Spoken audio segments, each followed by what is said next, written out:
where did you develop your musical aptitude that I see at the beginning of the video? If you can fit a line, you can fit a squiggle. If you can make me laugh, you can make me giggle. StatQuest.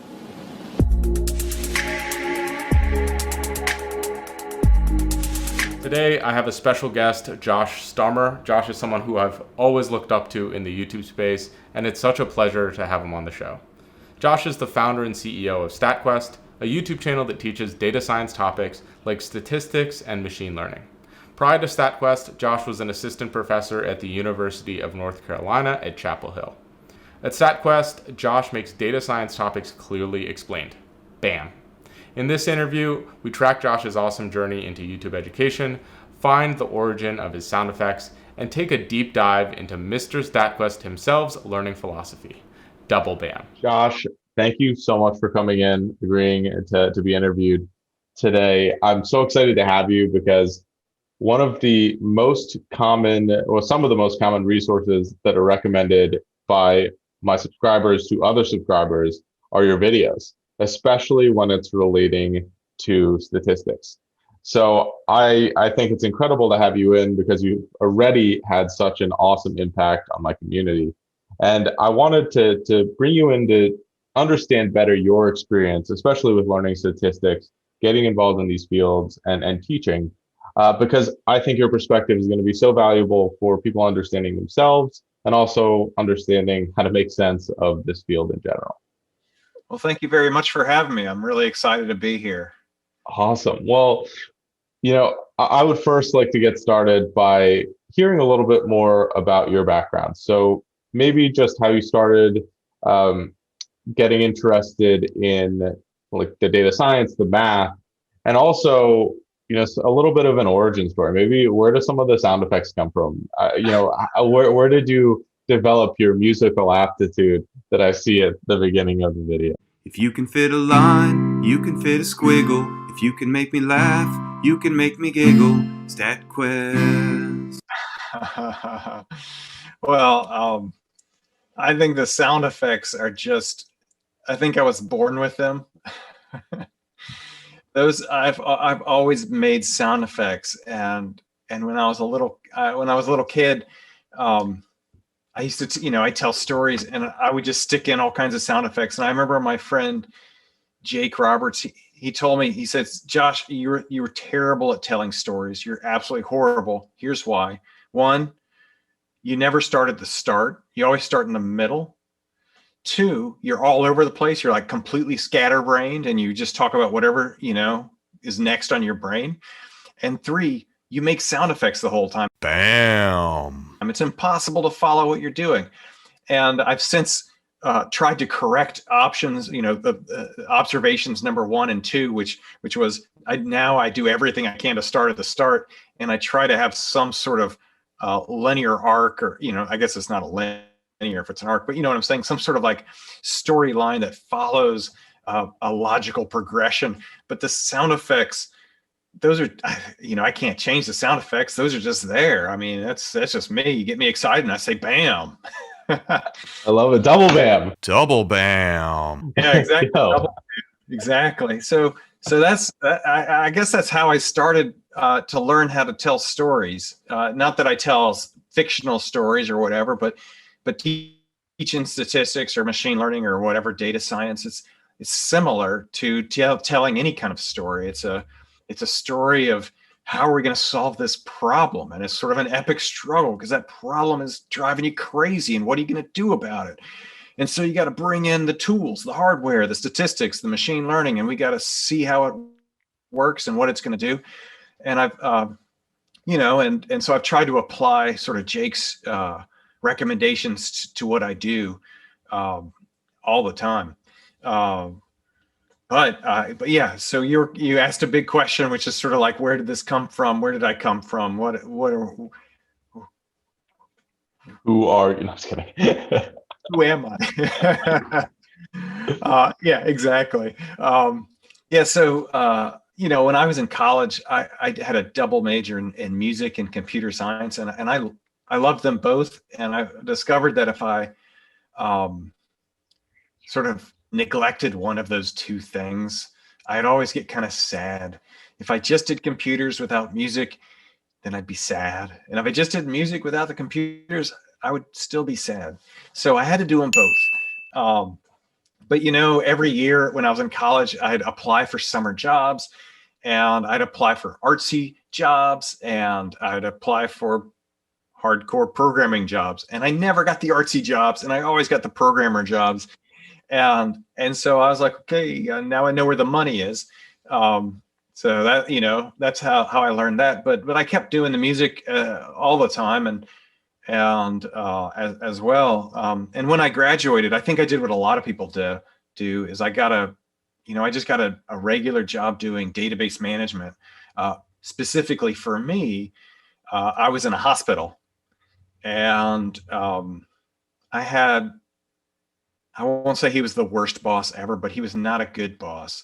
And he was always,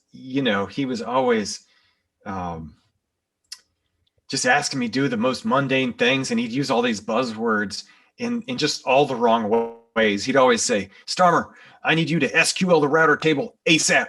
And I'd go, all right, I'm on it. I have no idea what he wants me to do, but I do know that as I leave the office, he says, and my printer's not working.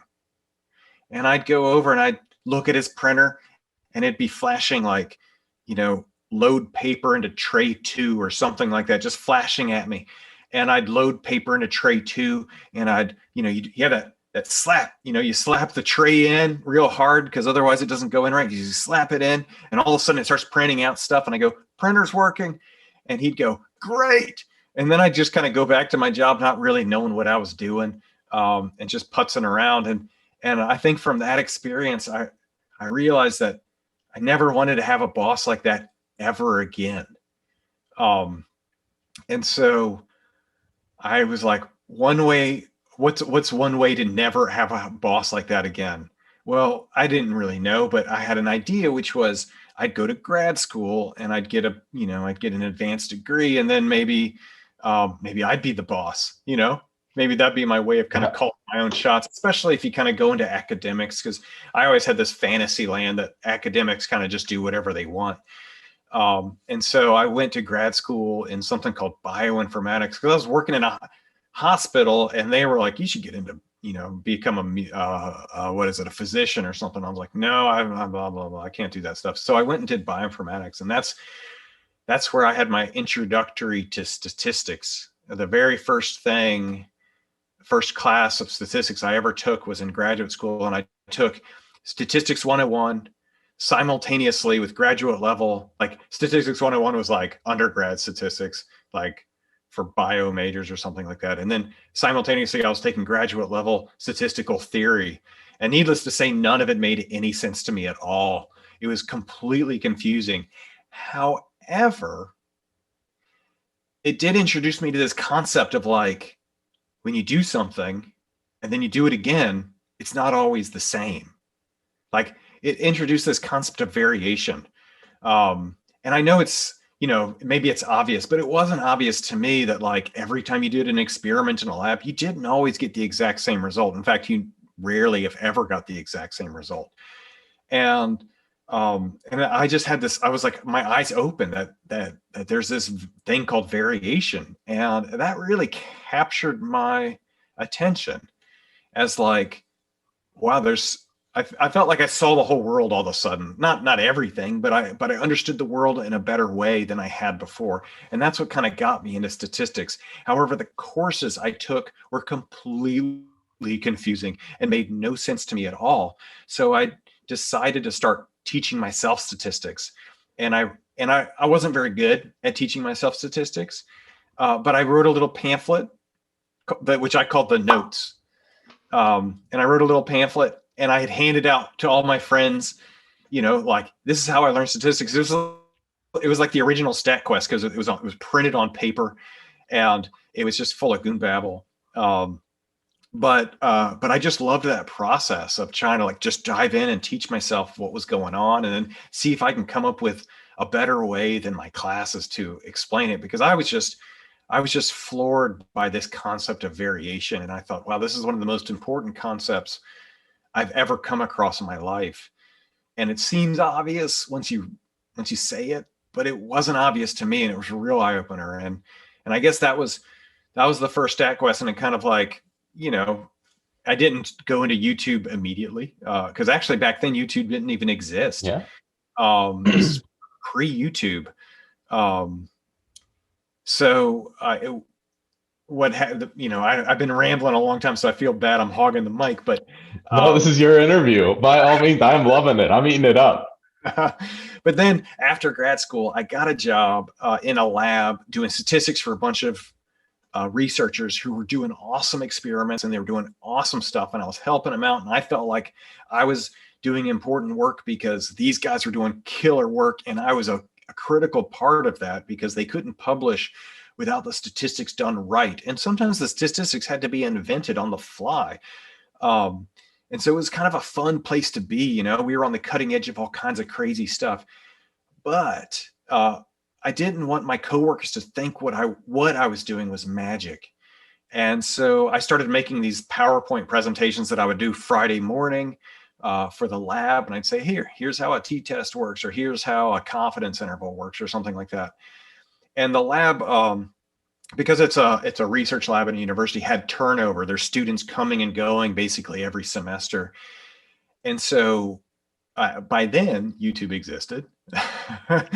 And I thought, what I'll do is I'll put my videos on YouTube, or I'll put these little presentations on YouTube. And so when a new person comes in the lab, rather than me having to do a whole new presentation on the R squared, I could just say, hey, if you want to learn about R squared, check it out. We've got a YouTube channel that has all these interesting videos on how to do statistics. Plus, if you're interested in cooking, I've got a few cooking videos up there as well.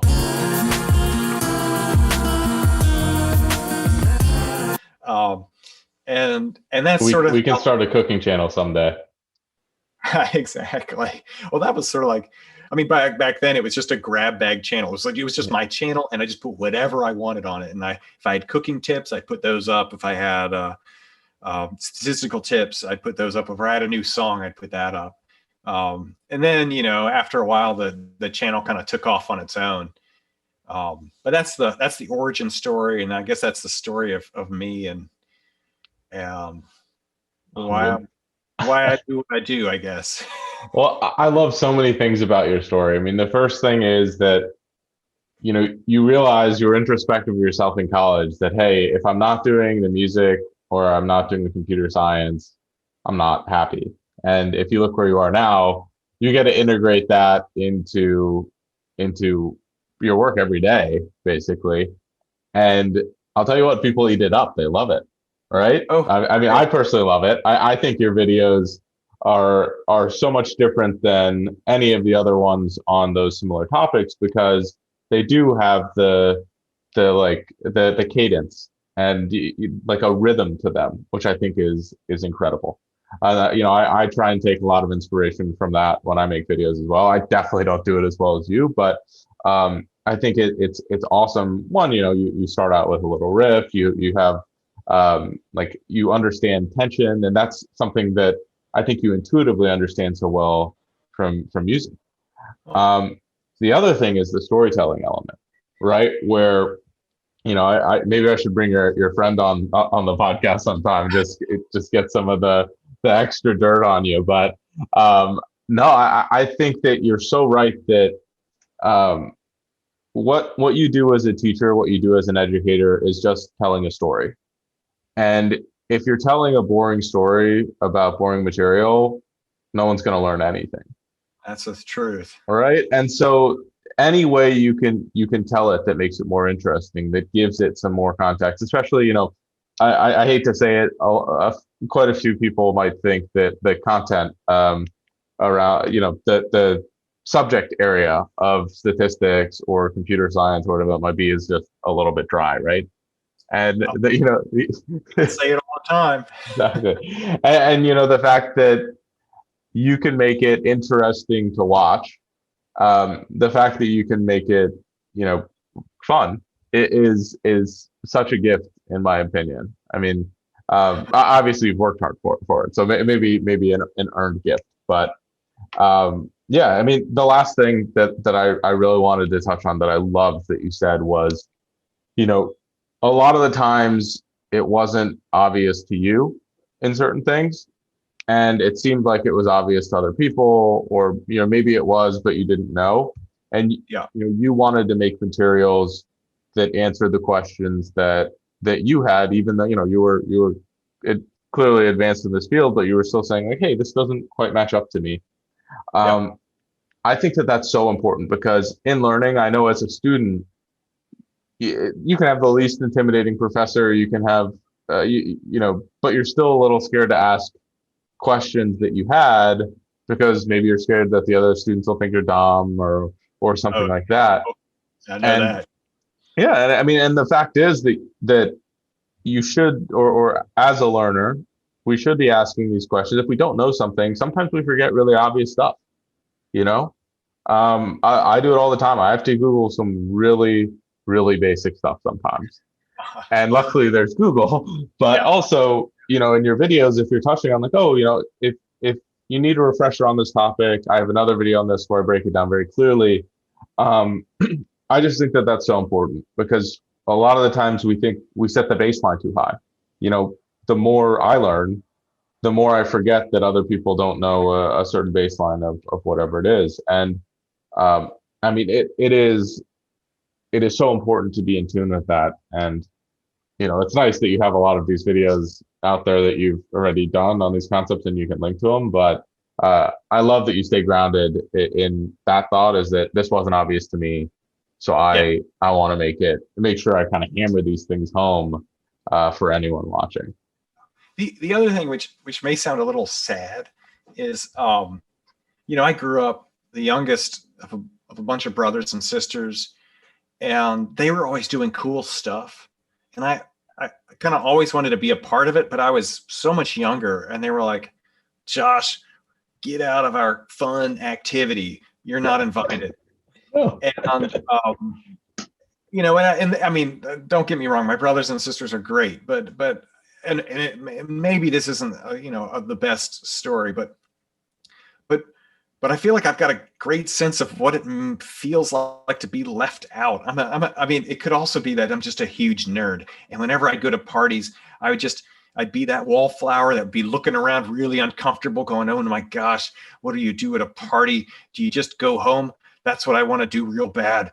I've always had this sense of like there being like people that are doing things that I don't really know what they're doing, and I want to know.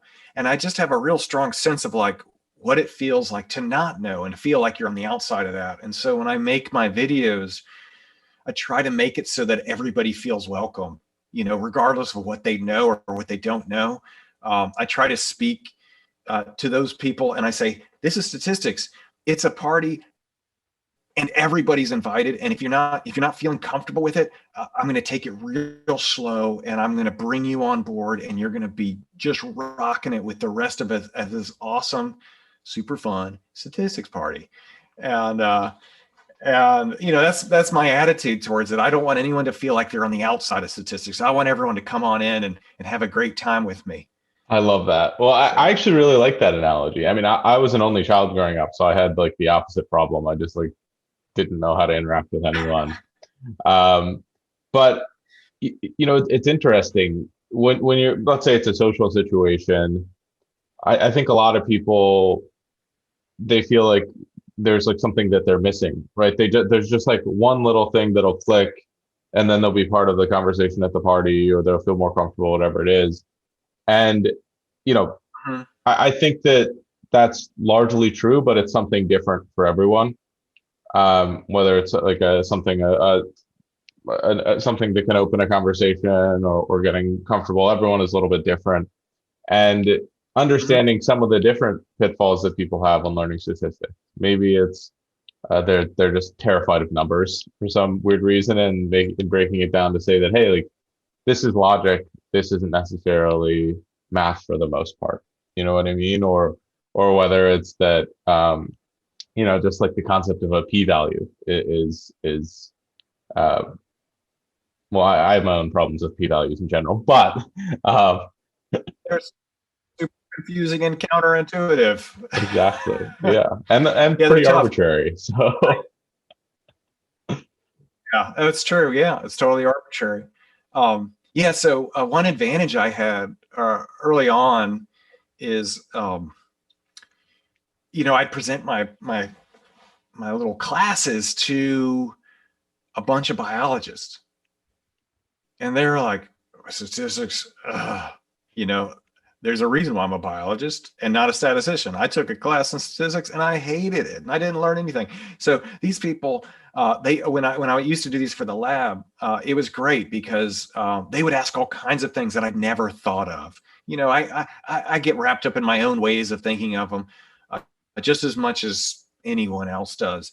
And I'd go, I'd make a presentation and go, oh, this is super obvious. And then I'd run it by them and they'd be like, that doesn't make any sense at all. And so I had a lot of practice with them. And I used to have a good friend at work named Dom. And Dom was fantastic because I could just watch his face. And while I was going through my little presentation, his face would just get more and more like, what? I could just see it written all over his face, how confused he was. And it was just great because it was such a good way of measuring how good a job I'm doing. And I was like, if I can't keep Dom on board, then I need to try harder. And so Dom was a fantastic sort of barometer on how understandable my presentations were. And now that I'm no longer working in the lab, I've actually got to deal with them still. When I do when I make a StatQuest, it's still a rough draft. During COVID, I zoom in every now and then on a Friday morning, and some of the lab members will still help me out by kind of going through the rough draft and saying, that doesn't make any sense at all. Or where does that number come from or whatever? And it really gets me out of my own little head and helps me see the presentation the way other people might perceive it outside of me. Well, I mean, that's even an area I didn't expect this interview to go, but I again love it, is that how important feedback is in order to get better, how important other people are. Putting, for example, a project out there that you've done and sharing it with the world, you get it, people think of things that you don't naturally think of. And it's really, really important, especially as an educator, to realize that not everyone thinks the same way you do. Not everyone faces the same problems you do. A lot of people probably do, but I love that process. And you get even more feedback from the YouTube comment section or from all of these things. And, I tremendously value that feedback. I read and respond to every comment still, which might become slightly unsustainable soon. But the idea that, feedback to me is valuable. As data scientists, as statisticians, as whatever it is, those are all data points, right? That helps us do a better job in general. So yes. I always welcome it. I look forward to it. And it's fun to analyze as well. I've been working on hopefully doing a project maybe at the end of the year where I'll look through and do some text analysis on all my comments. That would be a fun little project to put together. Very cool. I want to see that. That sounds like a lot of fun. Yeah, we'll see. I've like a traditional data scientist, I've got about 50 projects I want to do and time for about half of one. So yeah. I know that feeling. I know that feeling very well. Oh, it's the curse of curiosity, right? Yeah, it is. So I'd love, we touched quite a bit on this already, but I would love to hear more specifically about your learning or your teaching philosophy. Right. What makes an effective, presentation course, and what makes someone receptive to learning truly, from your perspective? I do. So this is something I've actually feel very strongly about. Perfect. I like to start everything with data or a specific problem or something. I never try to, well, these days, maybe when I first started, I was doing things differently, but these days, I always try to start with a problem or data or something like that we need to do something to. We need to analyze this data. We've got to fit a line to this data. Why do we even have to fit a line to that? I try to give people context for the problem. I go, we've, I don't know, we want to predict, whether this drug is going to work or not based on the patient's height or age or something like, or the dosage. We want to make these predictions because if we don't do it accurately, well, we could hurt them, or we could, we want to help them and we don't want to hurt them. So I try to give some sort of context or some sort of problem that we need to solve.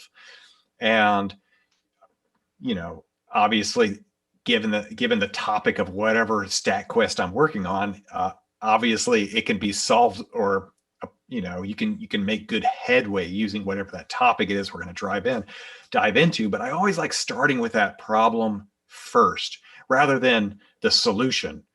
I like having a problem that we then find a solution for, rather than a solution that we then find a problem for. Like a lot of textbooks that I read get it backwards. They'll be like, here's the chain rule in complete algebra notation. And, if it makes sense to you, awesome. If it doesn't, then, you're out of luck. Yeah. Here's a couple throwaway examples after the fact. After the fact, like at the end of the chapter, they're like, and you can use the chain rule to do this. And I'm like, no, that's not how you teach the chain rule. You start with like, how do you predict how hungry someone is based on their shoe size? Well, if you know their shoe size, you might know their height. And if you know their height, you might know their weight. And if you know their weight, you might know how much they eat. And if you know how much they eat, you might know how hungry, it's like, and you can chain all these things together, and that's how you teach the chain rule. You don't start with like f of x prime equals g of x prime times something else, blah, blah, blah. And then just go. You don't get it? Exactly. Exactly. That's no way to teach something. But a lot of people think of it that way because I think because they're excited about the tools. Math and machine learning and statistics, these are all cool things, but they're just tools for solving problems. But I know a lot of people are just like super into the tools because they're kind of like toys, I guess, and you can play with them, and that's fun. But my perspective is like, most people aren't going to think, hey, it's fun to play with the toys. Most of the people are going to be like, I need to get something done for work because I need to get a raise, or I need to get this done just so I can keep my job, or maybe I want to pass an exam or something like that. I feel like most people are more like problem based and they want to solve problems. And those people that are like, hey, these toys are really fun, I'm going to play with them. I mean, those are the people that like are mathematicians and, are super geniuses and whatever. And those people are awesome because they invent awesome, cool stuff that I can then like talk about in my videos. But my videos that's not really my audience. Or, if someone can sit down and just look at an equation and go, bam, if that's their skill set, then they don't need to be watching me. My audience is for people like me that are like, I need to have it visualized. I need to have context. I need to have all these things. And so those are, that's sort of like the foundation of my teaching philosophy, is like, it has to be problem based. It has to be problems in search of solutions rather than solutions in search of problems. I can't understand it any other way. I love that so much. And this analogy just kind of came to me while you were talking. I look at computer science, I look at statistics. It's almost like its own language, right? Uh-huh. And people who are starting off on their journey into those things, they don't have a good understanding of the language. And if you were trying to explain something or a concept to someone who didn't speak the same languages as you, how would you do it? Let's say I go to an indigenous tribe, I don't speak their language, and I try to explain what a knife does. How would I do that? I would cut something. They would understand exactly what it is. Yeah. And same thing with what we're doing. If someone doesn't have the lexicon to be able to really conceptualize what we might be saying, or like broadly saying, or like the theory or whatever it might be, let's show them, that same thing with the knife. Let's cut something. Yeah. Because that immediate in their mind gives them a frame of reference, something they can work off, something they can attach that theory to. And I struggled with that so much as a student myself. I was a terrible student growing up. And then once I started having sports to stick my statistics or economics theory on. Exactly. Just boom, overnight, everything clicked and it made sense. So I probably should have said bam. Bam. I apologize. But. No. Yeah. What you said is exactly right. I'm pretty certain with, there's probably 1 out of every 100 people that does not have this experience. And the experience is, why do I have to learn all this math? When you're like in junior high school and you throw up the book and you're like, why is this important to my life as a teenager? We've all had that experience of just that frustration of it has no relevance to me, but it actually does. It has so much relevance, and specifically with sports. That's what I think is awesome about your angle that you take, is that's something that's approachable at almost any age. Almost any age group or demographic has some sport, that they love or they play or they're into. And I just, there's so many great examples. And when you take it that direction and you say, hey, you could be a better golf player, you could be a better soccer player, you could be, if you just thought about it a little bit. And then all of a sudden I was like, oh yeah, I got to learn these tools because I want to it becomes relevant in such a cool way. And I love that. Because then they get excited about it. Everyone gets excited about getting better at whatever they love doing. That's an exciting thing. Well, what kid doesn't care about, let's say they play baseball, what kid doesn't care about their batting average, or how many hits they get, or how many bases they steal? All these things are math, right? And if you're a kid, that's probably the right level of math for you to be thinking about. And so it's hopefully a good launch pad. Maybe if teachers used a few more sports examples, or maybe even esports examples now. Yeah, exactly. For an example, when I was learning statistics, I was trying to learn this thing called Fisher's exact test, and the classic example is urns with marbles in them. And who has an urn of marbles? Nobody. Well, okay, you might have, okay. But I don't have one. And I don't know anyone else other than you that has an urn full of marbles. So when I was like, wait a minute, well, we could teach the exact same concepts using a bag of M&Ms. And not everyone, but a lot of people. A lot more people have had a bag of M&Ms. Way more people have had M&M experiences than have had urns plus marble experiences. And so that was, I'm always trying to find ways that are more common or more relatable. Sure, and I don't know if this happened to you, but especially with a bag of M&Ms, if you poured it out and all you got were green M&Ms, you'd be like, dang, this is crazy. Or unless you got a bag that was specially Christmas M&Ms, yeah. And I think it's kind of, Christmas M&Ms, that's cheating. But I think it's kind of cool that you can look at that and go, this is crazy. What are the chances of this? Is this a special hand of M&Ms? This is my good luck M&Ms. I better eat them all real quick so I can, hit the baseball farther than ever before because this is my lucky day, that kind of thing. And so I feel like that's the kind of statistics people can relate to. And I'll be honest, I don't always find the perfect example that people can relate to, but I try to do something that is a little less abstract than an urn full of marbles, which is just some of the more tired, worn out examples out there in statistics land. Well, I couldn't agree more. I think that anything that we can do, if we're producing educational content, to make it slightly more relatable, more interesting, I wouldn't say it's our obligation, but I don't see why, if you had to choose between two, let's do a small A/B test. Yeah. And you could explain the same thing with those two options. What would almost everyone choose? Yeah. Probably the bag of M&Ms, right? Exactly. Yeah, exactly. Why don't we just make it a little bit easier for the students sometimes? And I don't think anyone wants to go online or go to a course and learn a lot of this fluff material, or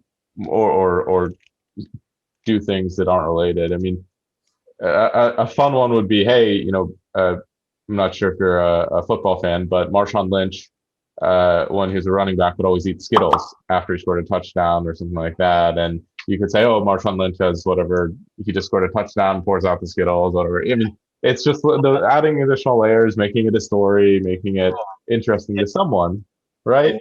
I totally love it. That's awesome. I didn't know about the Skittles, but yeah, that's a killer story. Yeah. He has a Skittles machine at his house, just unlimited Skittles. I think he's sponsored by something. Oh my gosh. I mean, he's retired now, but it's just still eating the Skittles. Oh, I'm sure. I'm sure his dentist is thrilled. Oh wow, that's hilarious. So I wanted to continue down the educator path and maybe learn a little bit more about your experience with YouTube. Selfishly, it's a little bit for me too, but maybe what are some of the things that you enjoy most about putting stuff on a platform like YouTube, and a couple of the things that you've learned through that process? We've talked a lot about what you know, teaching wise, but I think it's also fun to flip it and say, hey, what have you learned, you know? I have learned a lot. One thing I've learned is, in this, I started learning, and I feel like I'm still learning, is, you know, I grew up, whenever you give a presentation, you had a laser pointer, and you like hold your laser pointer up and you'd wave it around and you'd point at things. Well, on YouTube, I guess you can have a virtual laser pointer, but at least when I started doing YouTube, it wasn't obvious how that worked. And I spent a lot of time learning and thinking about how to direct people's eye to what I want them to look at, rather than having to circle it with a laser, which, to be honest, I think is kind of like, back when I was using a laser pointer all the time, I was like, yeah, you use a laser pointer. That's how you give a presentation. But now I've realized that laser pointers are actually terrible ways for giving presentations, because it's this little green dot or red dot or whatever your color is moving around pretty rapidly. And I feel like, if I did that for my cats would go bonkers, but they would not go bonkers about what I was pointing at. They'd be going bonkers for the green light itself, and not the thing I'm trying to focus your attention on. They would be completely oblivious to what I'm pointing at, and just the green light itself is fascinating. And I know we're not cats. You and I are different than cats, but we're also, I feel like we do have some primitive instincts. And when we see something that's moving, we track it, and I think that's a primitive, like, oh, I see some motion. I think that's something built into how our brain manipulates visual stimuluses or stimuli. I guess that's the better way to put it. But you know what I'm saying? Like, and I feel like a moving green light on a screen isn't actually going to help focus my attention on anything in particular. It's just going to distract me instead. And so I spent a lot of time figuring out how to focus people's attention on whatever I'm very interested in them focusing on. So what does that mean? That means, one, getting a lot of stuff off the screen, like decluttering a lot. That also means, I put like a semi-transparent gauze over everything else, so it's kind of blurry and hard to see, and the one thing is in focus. I'm trying to get people to look at, and I do. So those are my tricks that I've kind of sort of been developing over the time, and kind of learning as I go how to do this, and how to use colors to highlight certain things, and how to not use colors because they're clashing. And I'm not very visually artistic, and you can tell that from my presentations and my StatQuest, but at least I try to make it so that the colors are they don't all bleed together, and you can distinguish one thing from another. And what else have I learned? I've learned I gotta say, this is something most people assume, that I was born and I came out of the womb and I'm like, statistics and machine learning, data science, got it. A lot of people think that, but I'll be honest. I'm right now, I'm doing a series on neural networks. I did not understand how neural networks worked before I started this series. Just a couple of months ago, I'd seen neural networks, and I'd tried to learn a little bit about it, and I'd always been like, I don't get it. It's complicated. But I think in August, I just sat down and I worked on it for a solid month, and I've learned how neural networks work. and then I made my video, and that's something I'm learning. Basically every topic that I cover, I just learned that topic. Some of it's stuff I've worked with for a long time, but a lot of it's new, especially the machine learning stuff is new for me, and I love that learning aspect, and seeing if I can come up with a new way of explaining. To me, that's like such a fun puzzle to solve. Is I'll read about neural networks online, and I'll think about it and go, well, is there a way that I can explain this that would be more clear to me? Because a lot of explanations are pretty heavy on the linear algebra, and sort of mathematical notation, and I'm like, yeah, that's not really my thing. I look at those things and I go, I'm just not that good at doing math. I can't just look at the equations and go, oh yeah, that's awesome. I have to draw it out. So it's really fun and satisfying to be able to do that. That being said, I almost always go through a phase of extreme self-doubt. Like specifically, like recently, right, with neural networks. I read a bunch of stuff and I was like, I don't know if I can even do this. I go through a phase of like, there's just no way. I can't. It's too complicated. I can't even understand it. I go through a lot of self-doubt, and I've done it enough now at this point that I can sit myself down and go, don't panic. Just keep plugging away and keep reading and trying to find more resources and just trying to ingest more and more stuff. And sooner or later, you will get it. And I'll be like, no way, it's too complicated. I can't do it. My hands are sweaty. And I'll have to go, nope, you've been here before. When you did gradient descent, that freaked you out. When you did XGBoost, that freaked you out. Now you're doing neural networks. It's freaking you out. Don't worry about it. You'll get through it. And so that's something I've learned is one, I'm going to go through these cycles of complete, like, I can't do it. It's too complicated. I don't even understand it. I'll never understand it. I go through a lot of self-doubt, and then I kind of go, but I know it and I have to stick to it, and I keep going, and I get to the other side of that, and I feel so good. It's not just a relief, but it's like you're on the top of the mountain and you can see a billion miles. All of a sudden I feel like the clouds have lifted, and I just love that feeling of like, I got it. I love it. I'll wake up in the middle of the night and be like, I got it. I can see it. I can see the pictures in my head of how to explain this concept, and I'll try it, and it probably won't work because it never works on the first try. But at least I'm already, I'm starting to make that progress. And I just love that sense of accomplishment that I get from doing the videos. I love that aspect. So that's the kind of good and the side. I will say I have learned a few bad things about YouTube, and I'm very fortunate in that my videos get seen by a lot of people, and that's awesome. People like them, they share them. I love that. It means a lot to me. But not everyone in the world is really nice. And when I see the world's population as a normal distribution, and 95% of the people are just awesome. That's all there is to it. They're awesome people. But there's a small, maybe it's even just maybe 99% of the people are awesome, and there's 1% that are just mean and nasty.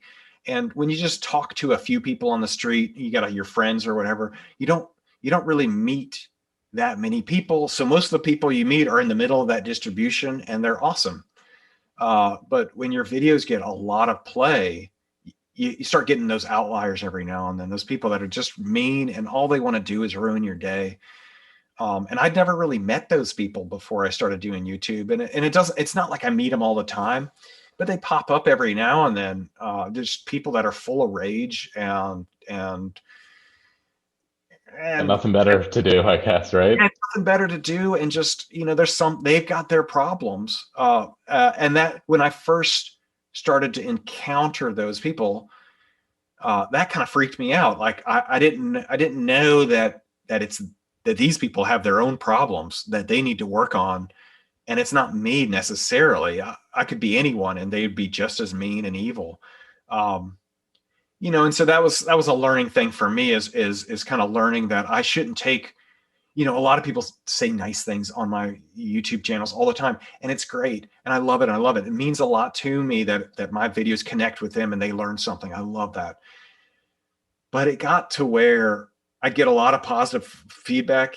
Everyone's like, yeah, StatQuest is helping me. I just got a job because of StatQuest, or I passed a test because of StatQuest. This is great. This is great. This is great. And then I get one that's like, StatQuest is, It's a plague on the math community or something, right? I seriously got some guy who said, you are destroying all that is good about education. That's brutal. Or something like, I think they had some swear words in there as well. But something I said touched some nerve, and this guy it rubbed him the wrong way. And I took it very personally. And all of a sudden, all that nice, awesome stuff that people had been saying to me, I forgot about it. And all I could think about was that one mean thing. And it didn't matter that it was only one out of 1,000 comments or 2,000. It might have been one out of 10,000 comments that I got this one really mean one. It didn't matter that I get so much positive stuff. All I could think about was that one mean guy that was like, StatQuest is evil and should be shut down, and you should be ashamed of yourself, Starmer. And your bread tastes bad, and I hate your songs, and blah blah blah, and no ban for you. That kind of thing. All I could think about was the negative, and so I had to learn how to, and it's like one of these things. It seems obvious in hindsight. I shouldn't take it personally, but I did. I didn't know what to do. It was new to me. I'd never put stuff online before, and everything that was happening was new to me. And now I know, yeah, sure, you don't take it personally, and and that person probably has a lot of other problems in their life.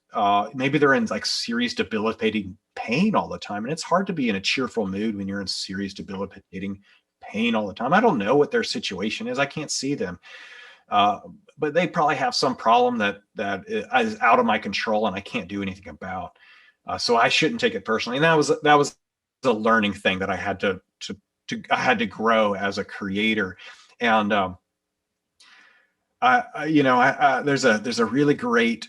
I like reading books by Neil Stevenson, and he's just my favorite author. I just like rereading his books. That's a great pastime of mine. But he has a great quote.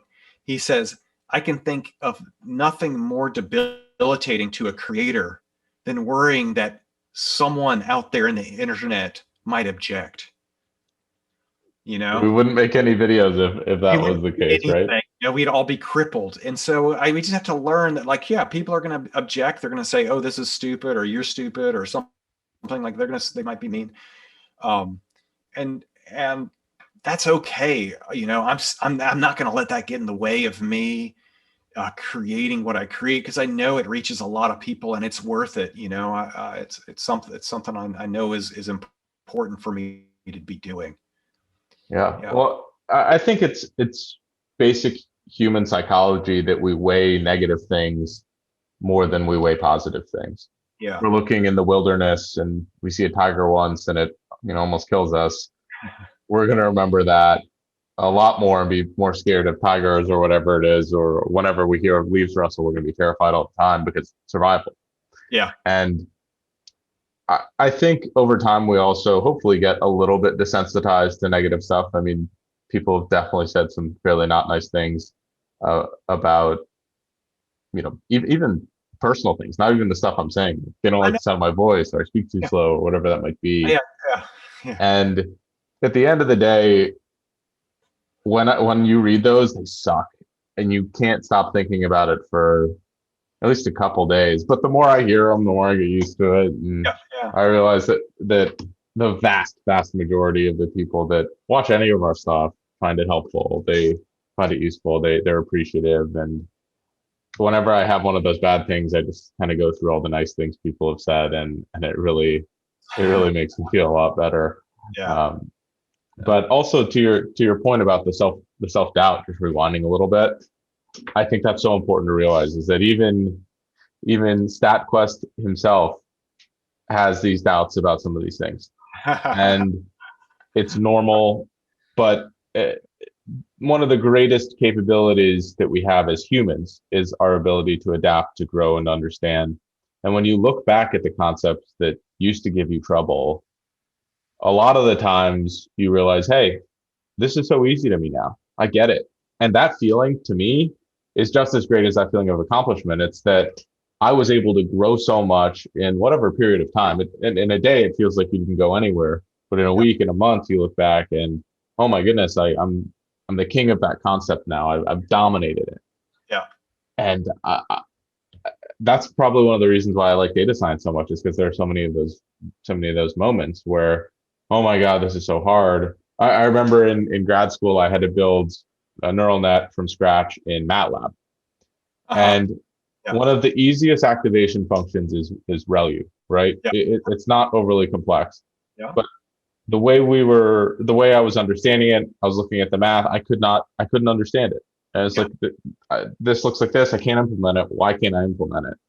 And then once you've coded it, you look at the editor and you're just befuddled at how simple it is.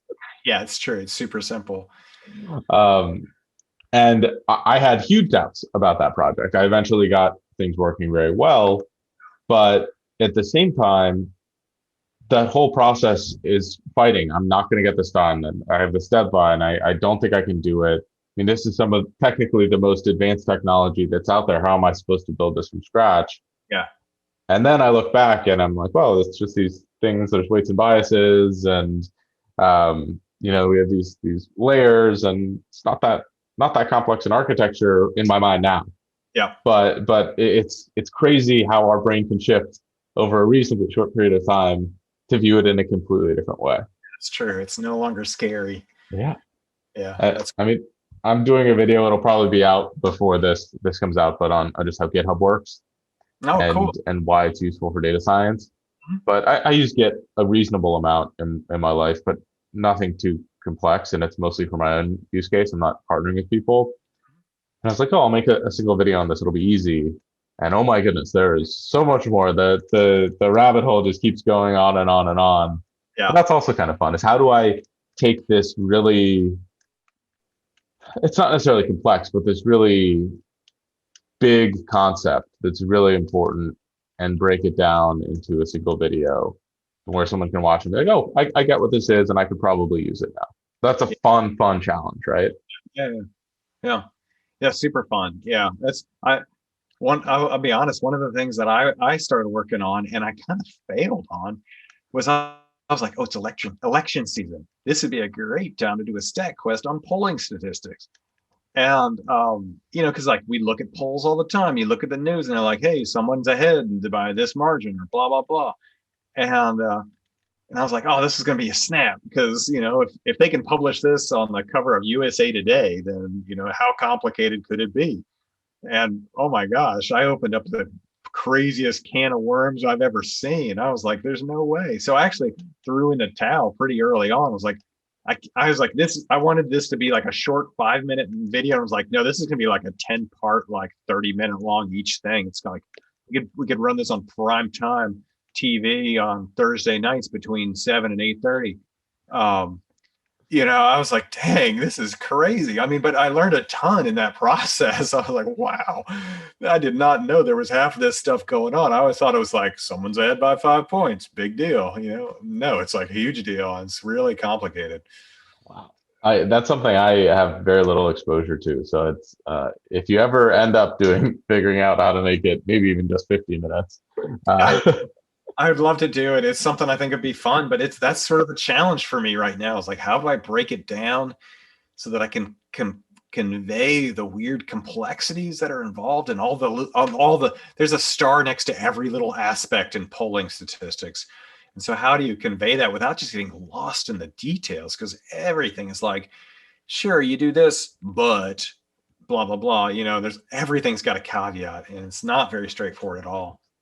Well, I think those problems are fascinating because there's always a little bit of a scapegoat associated with it, is to just say, hey, this is more complex than people realize, and that's an observation in and of itself. Yeah. I remember I did an analysis in grad school. I enjoy watching UFC fighting, and I always thought the judges were terrible. So I took all of the data for the matches that went to a decision, Uh-huh. and I tried to predict who would win the decision if the match ended up there based on the statistics from each round.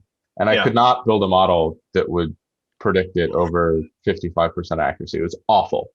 Really? Wow. And I realized, oh my goodness, maybe my models aren't bad. Maybe the judging is just truly bad.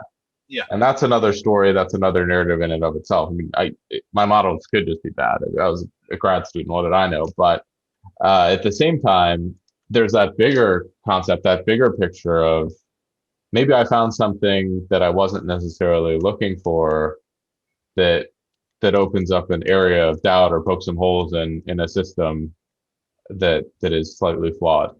So I think those angles are always fascinating, and you never know what you're going to find, right? Never know what you're going to find. And yeah, there's something to be said just about the fact that something that seems simple is actually crazy complicated. So there's something to be said about that too. Or maybe something that should be simple is all actually crazy complicated. I know, it's true. And it's funny, the things that are crazy complicated, like neural networks, end up the opposite. They're like super simple. There's nothing to them once you really break them down into their constituent pieces. You're like, what? That was supposed to be a big deal. It's not a big deal at all. It's super simple. And it's funny.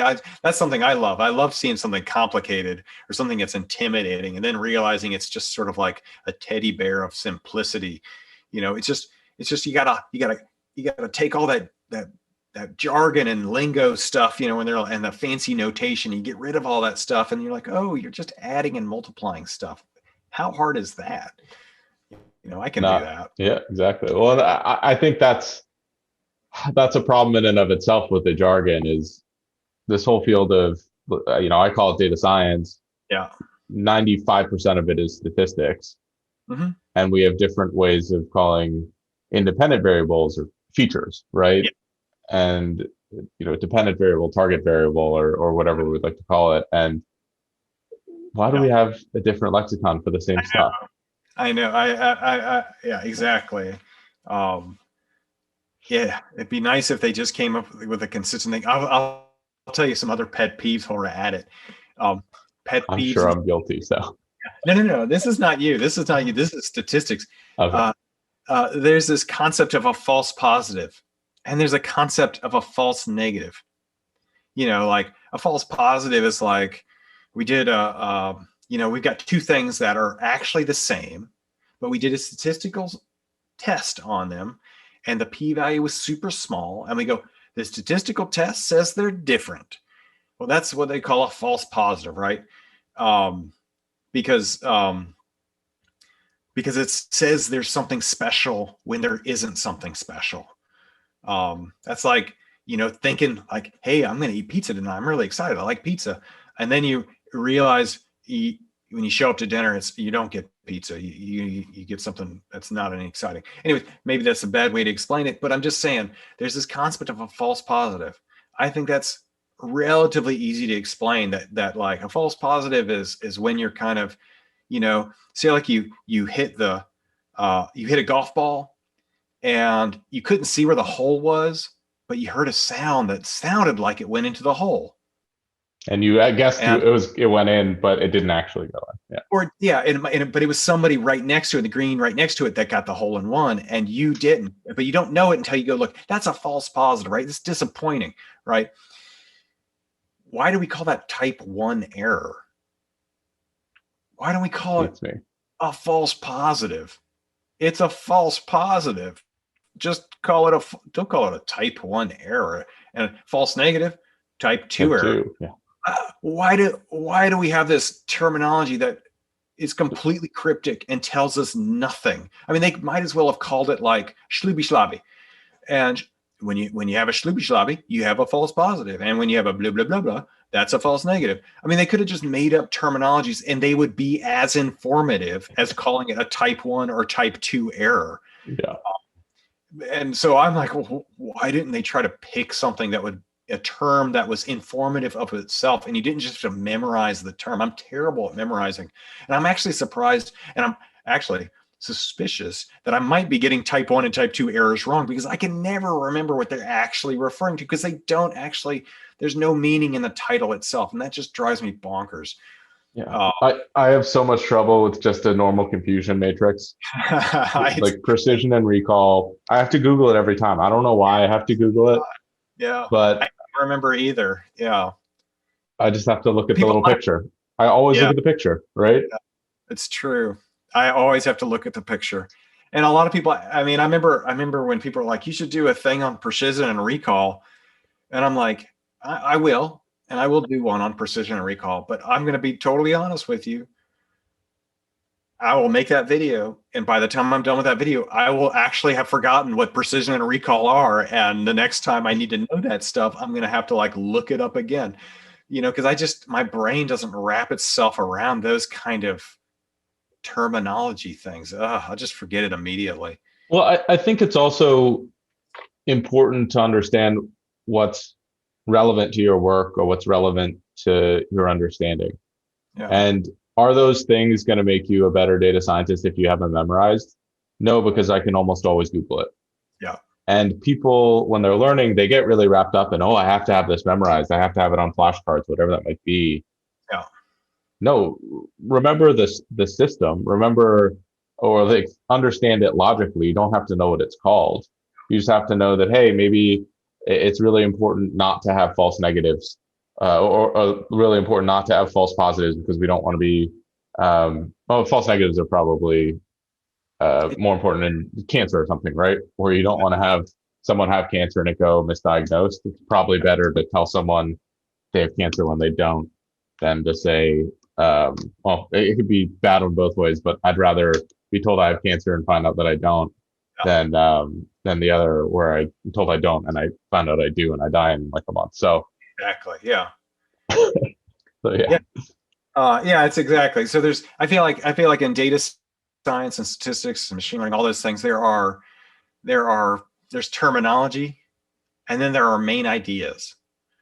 And for me, the interesting stuff are the main ideas, the kind of the basic principles of which these things operate. Understanding variance is a main idea.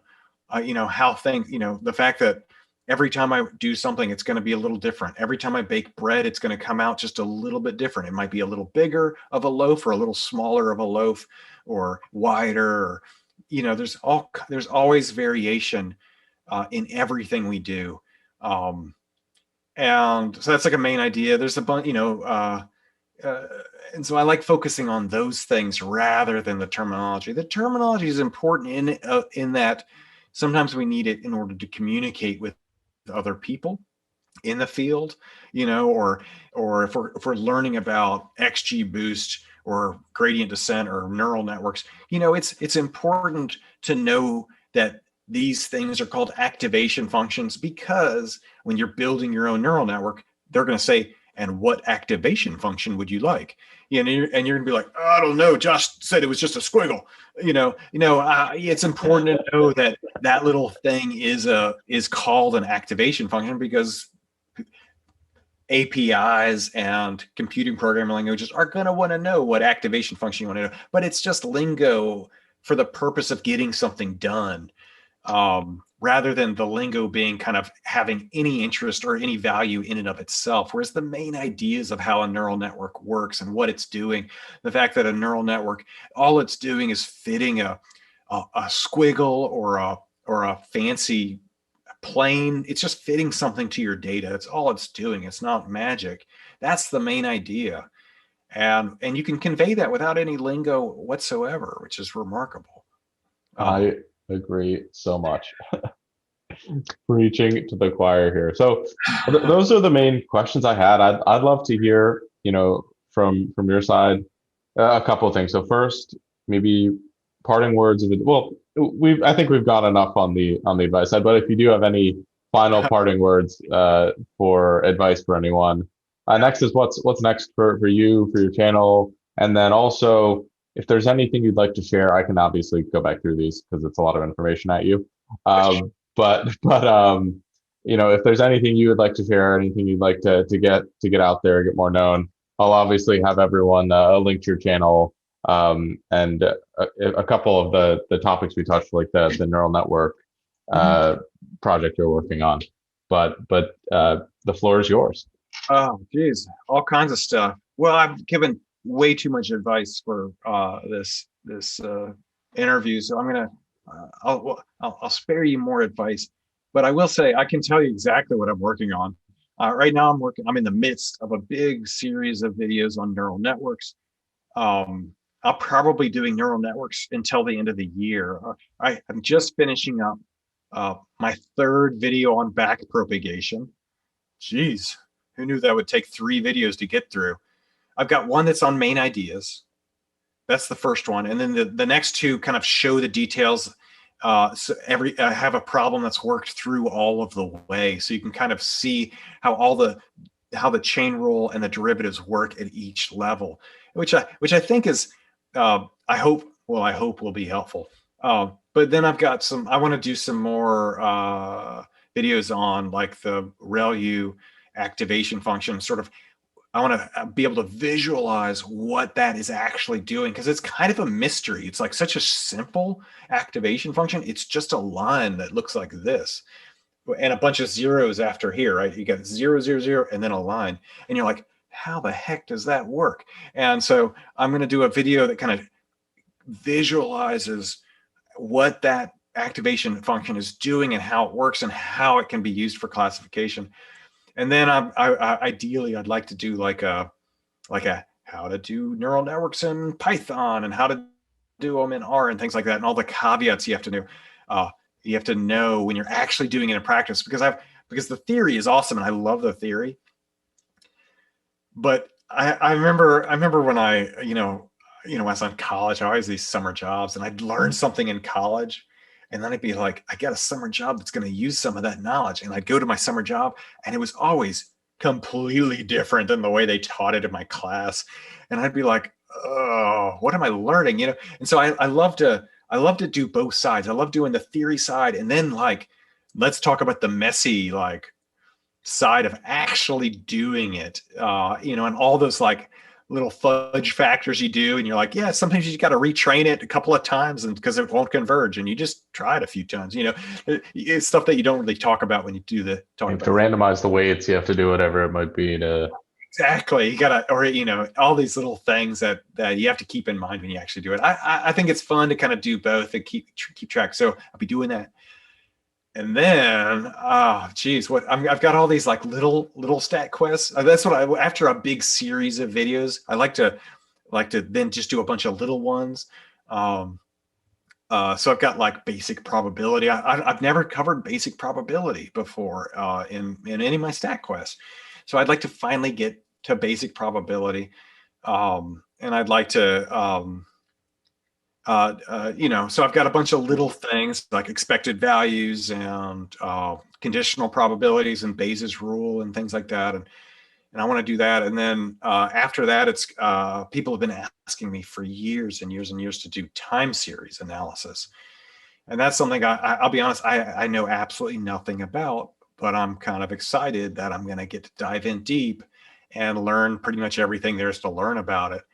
And in between that, I'm going to do something called independent component analysis. And that's because a data science program that I won't name commissioned me to do that. So I'm gonna do that as like a commission. Cool. So I'm excited about that. Awesome. Well, it sounds like you have some awesome stuff in the pipeline. I will definitely be checking out your neural net series. I'm starting to explore using them again quite a bit, and I'm going to have to be for some of the projects I'm planning to take on with some image analysis, whatever that might be. If you do one on convolutional neural nets, that would be really helpful. But yeah, I'm gonna try to get there. We'll see if I can get there, but that's the goal. But no, I love it. I am so excited to see more of what you come up with. I'm excited to hopefully do a collaboration again with you in the future. And thank you so much again for coming in. Thank you very much. I really appreciate you having me in this interview and on your channel. It means a lot to me. So thank you very much. Absolutely. I had a blast. I learned quite a bit. Hooray.